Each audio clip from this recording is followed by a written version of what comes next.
¿Qué tal? ¿Cómo están? Bienvenidos. Estamos comenzando Agenda Económica, 8 de la mañana con 2 minutos.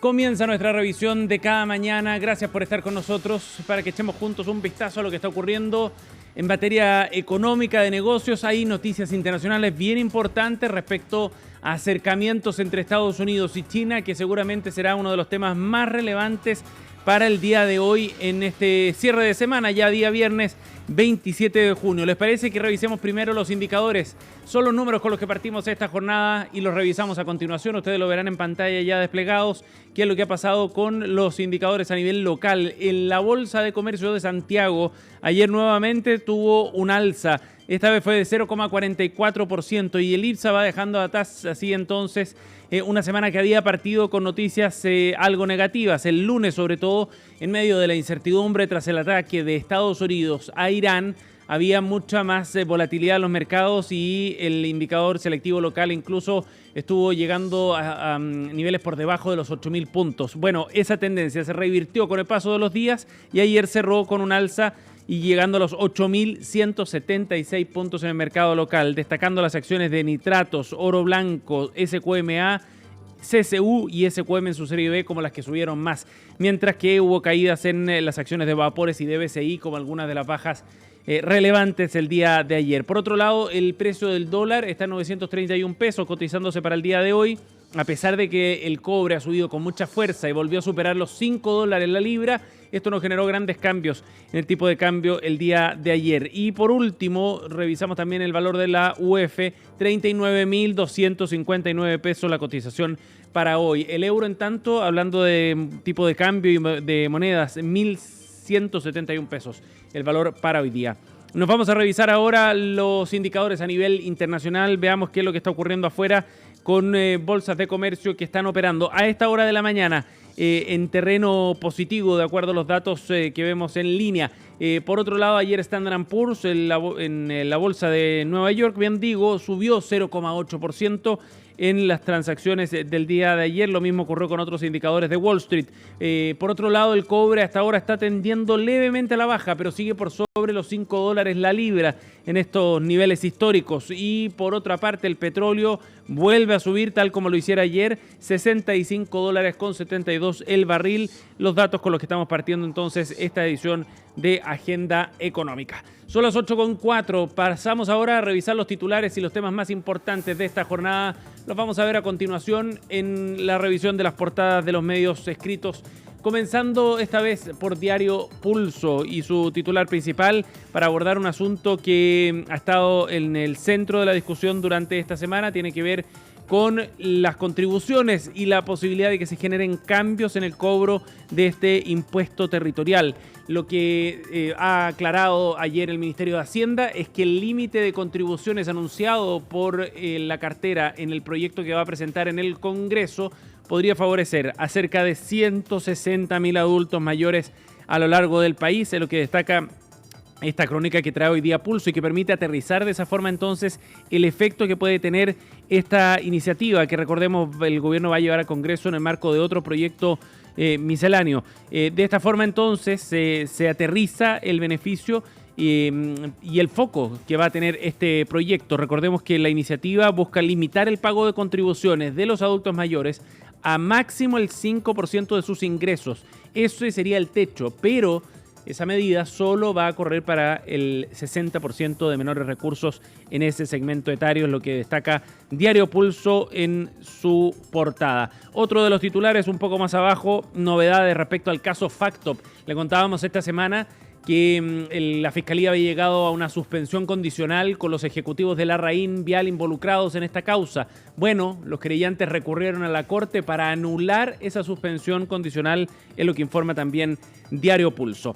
ISAPRES apuestan por recuperar afiliados tras la ley corta, suman más de 500 vendedores en un año. Noticia de negocios que trae el diario La Tercera esta mañana. Y por último, cerramos también respecto al Comité de Ministros que aprueba con condiciones el segundo mayor proyecto de transmisión eléctrica en Chile. Lo destaca también Diario Pulso entre sus titulares. Noticia bien relevante, sobre todo en un segmento del sistema eléctrico que requiere de muchísima inversión. Esta línea se llama Itagüe-Hualqui, tiene un valor de $320 millones en inversiones y es impulsada por Mataquito, transmisora de energía. Ese proyecto es al que hace ilusión Pulso en su portada. 8:07, nos vamos ahora a revisar el diario El Mercurio para ver otro de los titulares que trae en su edición de hoy Economía y Negocios, el cuerpo B del Mercurio. En antesala de balance por sumarios, el gobierno calcula que las licencias médicas han caído un 15%. Muy interesante este informe con registros de la Superintendencia de Seguridad Social, luego de la publicación del informe de Contraloría. ¿Se acuerdan de ese controvertido reporte que revelaba que funcionarios públicos, estando con licencia, habían salido al extranjero?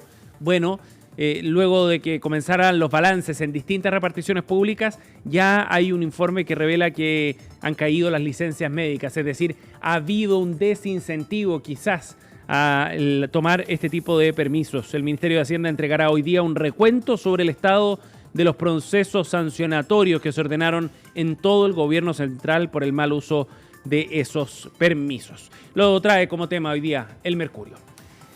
Nos vamos ahora a Diario Financiero, 8 de la mañana con 8 minutos. Revisamos también lo que trae este otro medio especializado a nivel nacional y con el foco puesto en otro tema, pero uno bien importante del sector de las telecomunicaciones. Fíjense que un tribunal rechazó la solicitud de la empresa y el fisco podría cobrar entonces boletas de garantía de WOM por el retraso en la red 5G. Este es un golpe para la empresa de telecomunicaciones que está tratando de resurgir tras someterse al capítulo 11 de la ley de quiebras en Estados Unidos.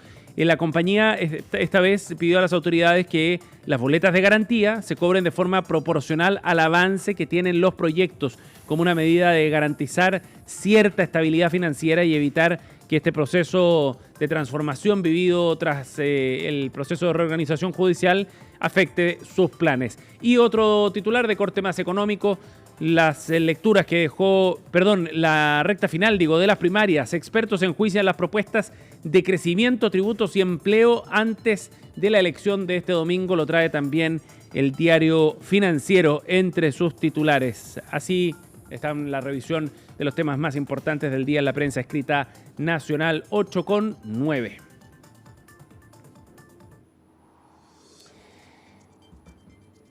Muy bien, y nos vamos a ir a revisar noticias internacionales. Les contaba al inicio del programa que China y Estados Unidos afortunadamente están entregando noticias favorables en estas negociaciones que se han abierto tras la imposición de tarifas nuevas por parte de Estados Unidos, de aranceles, para ser más precisos, de parte de Estados Unidos. En esta guerra comercial hay noticias importantes porque, según reporta la agencia EFE ayer por la noche y lo ratifica también hoy día Bloomberg en su sitio web, Donald Trump ha afirmado ya que Estados Unidos logró suscribir un acuerdo comercial con China y reiteró además que no va a negociar con todos los países. Es una noticia súper importante y está en los principales titulares de la prensa a nivel internacional el día de hoy, porque las señales son muy favorables y permitirían ir dejando atrás entonces algunos de los temores más profundos que había respecto a los efectos que esta guerra comercial podría tener, sobre todo en este gallito entre Estados Unidos y China.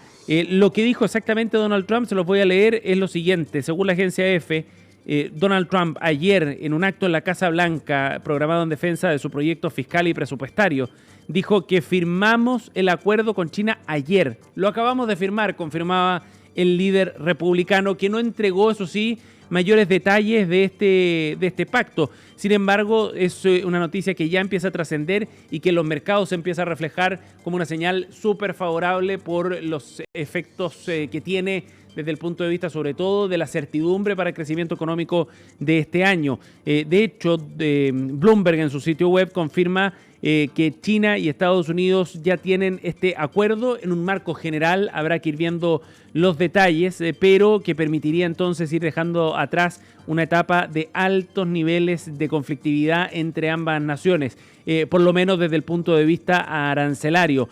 Lo que ha prometido China, de acuerdo a Bloomberg, es revisar sus exportaciones de tal forma que se pueda ir afinando el detalle del acuerdo para establecer quizás algún tipo de arancel sobre determinados productos chinos o bien para que desde el lado asiático se pueda generar un rebalance de la cancha. Recordemos que acá lo que ha criticado Donald Trump fundamentalmente es que China está abusando de alguna manera de la economía norteamericana. ¿Por qué? Por exportaciones que entran al mercado norteamericano a un precio muy bajo, de alguna manera subsidiados por China, y que de esa forma entonces la balanza comercial empieza a perjudicar a la economía norteamericana. Ese es el contexto. Además, el secretario de Comercio de los Estados Unidos también ha hecho declaraciones en la misma línea.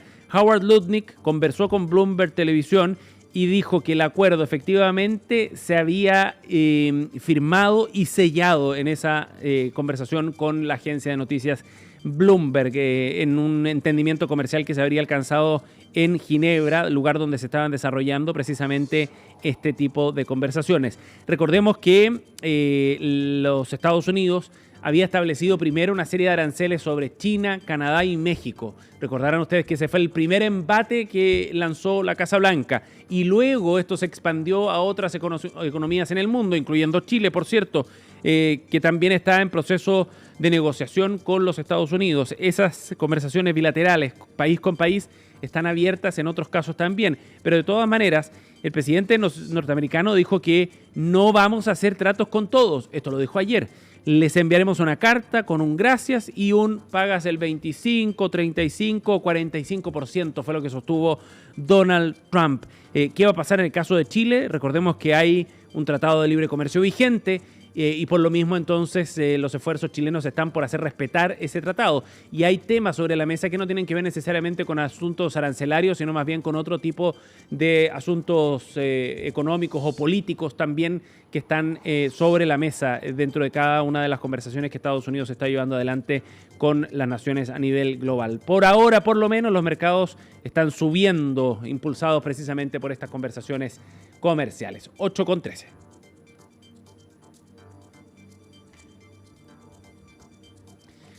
Bien, nos vamos ahora a otro tema para hablar sobre un reporte que generó Contraloría hace algunos días atrás, bien interesante, que revelaba algunos problemas administrativos e irregularidades en distintas reparticiones públicas a lo largo del país por cerca de 1,5 billones de pesos. Estamos hablando de cerca de 1.500 millones de pesos, y eso ha generado muchísimo revuelo por la magnitud de las irregularidades, por el monto involucrado. 1.500 millones de pesos es cerca del 0,5% del PIB de Chile, para tener una idea de lo que significa, y es cerca de un 2% del gasto público, más o menos, redondeando algunas cifras.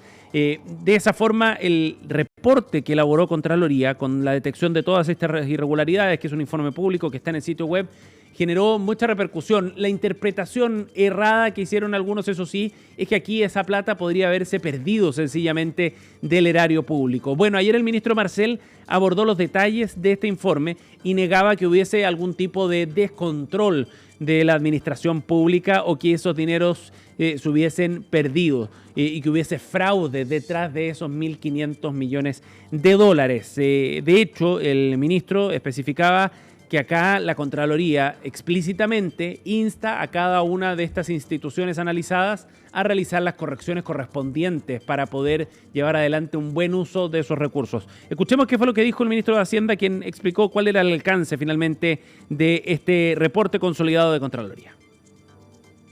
O sea, lo que busca la Contraloría es tener una manera de poder sumar con una única unidad todos los resultados de todas las fiscalizaciones que hace. Eso significa que el 1.500.000 millones de pesos no son recursos perdidos, sino que son recursos que han sido objeto de observaciones en las fiscalizaciones de la Contraloría, y que la Contraloría le demanda a cada servicio que está involucrado que corrija o actúe frente a las situaciones que se detectaron en esa fiscalización. Ahí estaba entonces la explicación del ministro de Hacienda, Mario Marcel, quien trataba de alguna manera de dimensionar correctamente lo que significaba este informe de Contraloría sobre municipalidades, gobiernos regionales, delegaciones presidenciales empresas o corporaciones vinculadas al gobierno central. De hecho, este es un reporte que se realiza año a año, no es algo excepcional, a diferencia del informe sobre licencias médicas y salidas al extranjero, por ejemplo. Ese sí fue un informe distinto, pero este reporte de Contraloría General, que compila resultados de informe de fiscalización de este periodo 2023-2024, es regular. De hecho, Matías Acevedo, exdirector de presupuestos en el gobierno del presidente Sebastián Piñera, planteaba que era necesario aterrizar correctamente también estas conclusiones. No se trata aquí de un eventual exceso de gasto o recorte de gasto de cerca de 1.500 millones de dólares que pueda ser fácilmente redestinado a otros tipos de destinos de gastos públicos, sino más bien a un desorden desde el punto de vista de los objetivos para los que estaban destinados cada uno de esos montos. Por lo tanto, decía Matías Acevedo en esta carta que no había que confundir oportunidades de eficiencia, que sin duda existen, dice, con las conclusiones de este informe. Javiera Martínez, la actual directora de presupuesto, también se refirió a este reporte el día de ayer. Escuchemos qué fue lo que dijo. En el caso, y además también se dividen los hallazgos entre recurrentes, no recurrentes, es decir, hay algunas auditorías antiguas, pero que esos hallazgos siguen siendo visibles en el tiempo, y otros que son también se clasifican según su criticidad, porque obviamente uno quiere enfocarse también en los que tienen mayor complejidad, que son más críticos para la buena administración financiera del Estado, y se clasifican en alta, mediana y baja criticidad. Bien, con esta información, 8:18, nos vamos a ir a una pausa y ya volvemos. Seguimos con más de Agenda Económica.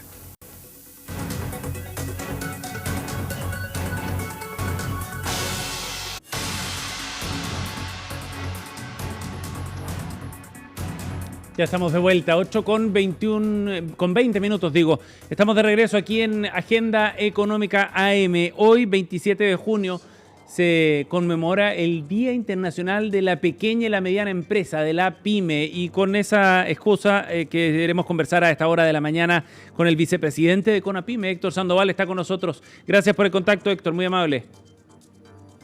Hola, Sebastián. Gracias por acompañarnos. Bueno, Héctor, a propósito de esta fecha, queríamos conversar con usted en un contexto donde estamos en plena carrera presidencial. Es un momento quizás oportuno también para ir hablando de algunos de los temas más importantes para este sector de la pequeña y la mediana empresa, para los desafíos que surgen y para algunos temas de contingencia también que son importantes y que tendrán que abordarse además en el próximo gobierno. Desde el punto de vista tributario ha habido harta discusión. ¿Cuál es la visión que tienen ustedes y el principal desafío desde ese punto de vista de las pymes, Héctor? Bueno, Sebastián, primero me alegro que se hubiese instaurado este día 27 de junio como el Día Internacional de las Pymes, porque quienes tuvimos la responsabilidad de asistir a las asambleas anuales de la OIT en Ginebra y hablábamos de las pymes por ahí por el 2014-2015, nos miraban medio extrañados porque no era un tema recurrente en este encuentro y por eso la ONU lo instauró el año 2017. Además, esta era una situación que se vivía en muchos países y no solo en Chile, por lo tanto, saludamos esa decisión. Ahora, respecto a lo que hemos escuchado de los candidatos respecto a las pymes, solo algunas palabras de buena crianza. Creo que nadie todavía ha profundizado en las temáticas, porque una cosa es decir que tenemos presentes las pymes y otra cosa es cómo hacemos propuestas a este respecto. Y el gobierno actual continúa con conversaciones, hemos tenido muchas reuniones respecto a la tributación, pero yo creo que lo que tiene que ocurrir es que uno tenga las reglas claras. Cuando uno parte con un emprendimiento y hace sus cálculos, calcula cuáles son sus ingresos, sus egresos y cuánto es la tasa impositiva a la que se tiene que someter. Pero cuando no solo vamos cambiando el dígito, sino que también vamos cambiando la forma de hacer las declaraciones, Todas estas innovaciones confunden a todo el mundo y hemos escuchado en los últimos días lo que ha ocurrido con el tema de los impuestos territoriales, Sí. que hay gente que logró tener una buena casa y que hoy día no tiene los ingresos que tenía con antelación y por supuesto no puede pagar Héctor, lo que le están cobrando, y nos parece acertado que se mire esta sí. realidad y que midamos Héctor, de todas cuáles maneras, son los ingresos. desde el punto de vista tributario, ¿cuál cree usted que es el principal desafío que tiene el sector de las pymes hoy día? A propósito de la oportunidad que se abre para discutir este tema en el Congreso. Nosotros queremos reglas estables, permanentes en el tiempo. Afortunadamente, en la discusión del sueldo mínimo recién pasado, logramos que quedara en la ley que en los próximos años la tasa impositiva de las pymes va a ser de un 12,5 Sí. hasta el 2028, y ahí vamos a discutir de nuevo. Pero eso ya nos entrega una regla, porque cuando discutían la gran empresa al 27, al 25, al 23, y nosotros decíamos en qué parte estamos. Ahora también las pymes es bueno que tengan muy claro cuál es su régimen y de repente aumentan un poquito sus ingresos y pasa a otro sistema tributario, y esto de la tributación no puede ser una dificultad o una amenaza para el que quiere crecer y ojalá pueda crecer. Pues claro que sí. Esencialmente necesitamos mucha claridad, que se definan las políticas que se van a instaurar, y esperamos en los próximos meses, cuando tengamos ya candidatos en serio, poder abordar este tema y llevarle nuestros planteamientos para ver la permanencia en el tiempo. Y en esa discusión, superando las primarias, estoy hablando de la carrera presidencial de noviembre, ¿qué temas cree usted que tiene que estar sobre la mesa que afectan directamente a las pymes? Bueno, las pymes tienen un problema muy profundo. Primero, desigualdad en el acceso al crédito y en el costo del crédito. No es tan fácil como le ocurre a una empresa de mayor volumen, en que tiene tasa preferencial y también adquiere fondos en el extranjero, lo que no pueden hacer las pymes. La otra dificultad es que pueden comprar en grandes volúmenes y las pymes compran menos cantidad y por lo tanto el precio es diferente, y eso también es una limitante. Y finalmente, lo que más afecta a las pymes es su participación de mercado. Cuando tenemos el 98% de las empresas en Chile que son pymes, sí, y tienen una participación en el mercado de un 11,7, entregando más del 60% de los puestos de trabajo, algo no anda bien y no es posible efectivamente funcionar. Hay un Y a problema eso de concentración, dice usted. Es un tema de concentración, estamos en desventaja, y también le tenemos que agregar hoy día el gran tema que es la informalidad.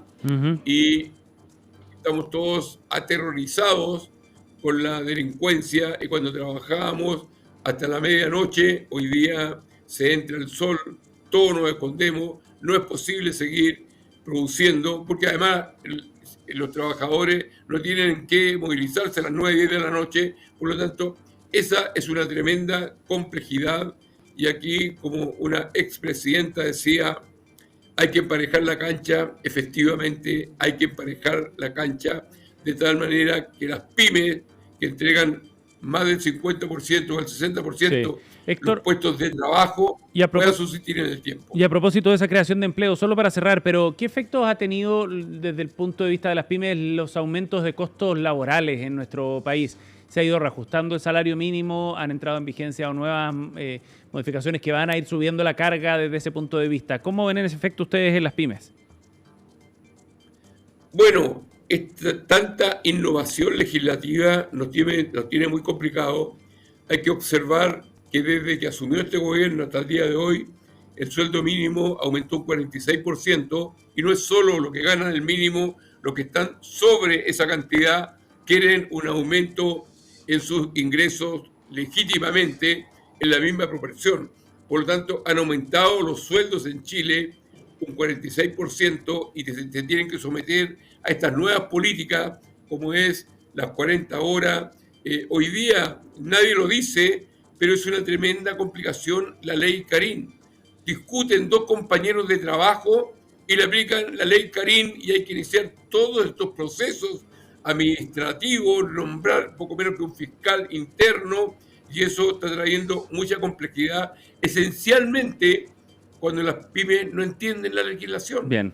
Entonces se toman medidas para todo el mundo, pero no se le informa de la misma manera a todos, porque las pymes no tienen acceso a la capacitación y yo no le puedo exigir a alguien que cumple la norma que no conoce. Bueno, parte de los desafíos de las pymes en el contexto del Día Internacional de la Pequeña y Mediana Empresa, queríamos abordarlo en esta conversación. Héctor, muchísimas gracias por haber estado con nosotros. Ha sido un gusto, Sebastián, muchas gracias. Gracias. 8:29, cerramos Agenda Económica M. Gracias por acompañarnos. En minutos partimos CNN Chile Radio junto a Carolina Rajola.